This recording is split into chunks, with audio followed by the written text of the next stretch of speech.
Hello mga kababayan. Tingnan mo lang itong bata na ito mga kababayan. No? Ano lang ito, siya anak ito ng pamangkin ko, kung saan ako napupunta o saan ako natutulog, doon din siya. Ayan ko isa. Ayan mga kababayan. Kahit saan ako napunta, pupunta man ako ng taas doon. No? Ayan.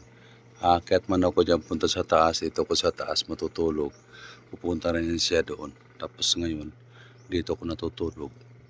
Nagulat ako na sa tabi ko naman siya.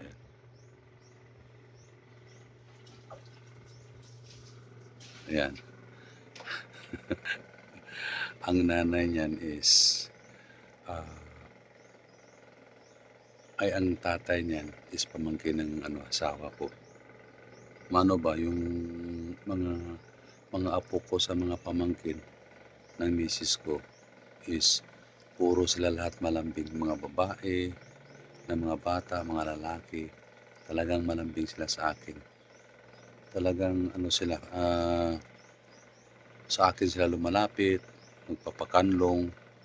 Kaya pag pumunta ako ng farm, kahit anong pagod ko, wala marito yung mga tunay ko na talagang apo sa mga anak ng ah, anak ko, yung mga apo ko mismo, eh, kumbaga sa nagagamutan yung ko ba, nagamutan yung ano ko sa kanila, yung miss ko sa kanila kasi andito rin yung mga anak ng mga pamangkin ko, kaya apo ang tawag doon, di ba? Kaya mga kababayan, naibsan yung pagod ko at kahit maamoy ako talagang lumalapit sila sa akin. Ayun. Mamaya pagising yung mga babae doon, kapitbahay din namin dito, pupunta na dito sa akin at hanapin nila ako. Kaya ganun sila kalambing sa akin.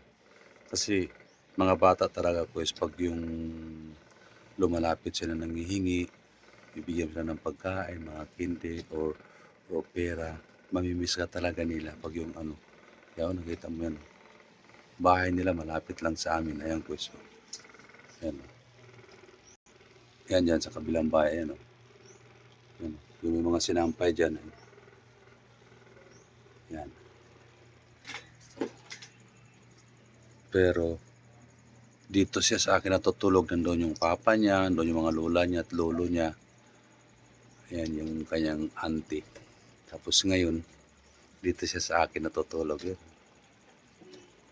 Ano pa yan siya, medyo maano pa yung niya, katawan niya. Mainit kasi may sipon at saka ubo. Yan po so. Bye bye guys.